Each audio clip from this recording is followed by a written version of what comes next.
Good morning yummy home. இது Pongal special. ஆமாங்க, பொங்கல் டைமில் மட்டுமே கிடைக்கின்ற பனங்கிழங்கு. ஸோ சென்னையில் கிடைக்கிறது கொஞ்சம் கஷ்டம்தான் இது. அதுவும் இந்த பொங்கல் டைமில் மட்டும்தான் இது கிடைக்கும். இன்றைக்கி காய்கறி வாங்க போன இடத்துல கிடச்சிச்சு. ஸோ உடனே வாங்கிட்டு பாயில் பண்ணி சாப்பிட்றதுக்கு ரெடி பண்ணி வச்சுருக்கேன். ஊர் பக்கம்லாம் பார்த்திங்கன்னா நிறையவே கிடைக்கும் இது. ஆனால் நம்ம சென்னையில் சிட்டி சைடு கிடைக்கிறது கொஞ்சம் ரேர் தான் இது. இதில் ரொம்ப பெனிஃபிட்ஸ் இருக்குங்க. என்னென்னு பார்த்திங்கன்னா, இதில் நிறைய நார்ச்சத்து, அதுக்கப்புறம் நீர்ச்சத்து நிறைய இருக்குது. நிறைய கலோரிஸ் இதில் கிடைக்கும் நமக்கு.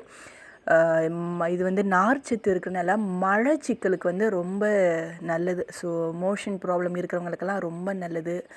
இரத்த சோகை இருக்கிறவங்களுக்கு ரொம்ப ரொம்ப நல்லது இது.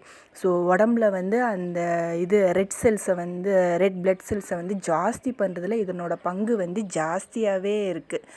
உங்களுக்கெல்லாம் கிடச்சிச்சின்னா நீங்கள் இதை வாங்கி சாப்பிடலாம். இரத்த கொழுப்பு கட்டி சொல்லுவாங்க இல்லையா? ஸோ அதெல்லாம் இது நீக்கக்கூடியது. அது போக நம்ம குடலில் இருக்கிற புண்ணெல்லாம் இது நீக்கக்கூடிய, குடலை நல்லாவே சுத்தம் பண்ணும். ஏன்னா அந்த மலச்சிக்கல் தீர்க்கிறதுனால இது அந்த குடலில் இருக்கிற கழிவெல்லாம் நீக்கி சுத்தம் பண்ணும். அதேமாரி இதில் விட்டமின்ஸ் பிசி இதில் ஜாஸ்தியாக இருக்குது. ஸோ முடிஞ்ச அளவுக்கு உங்களுக்கு இது கிடச்சிச்சின்னா அதை நீங்கள் யூஸ் பண்ணுங்கள்.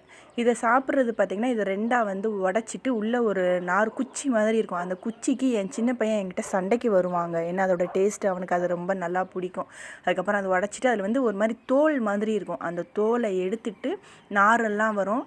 அந்த நார் முடிஞ்ச அளவுக்கு எடுங்க. இல்லைனா அதை அப்படியே நல்லாவே மென்று சவ் பண்ணிவிட்டு நீங்கள் அதை சாப்பிட்டிங்கன்னா உடம்புக்கு ரொம்ப ரொம்ப நல்லது. சுகர் இருக்கிறவங்க சாப்பிடலாம். பாய்.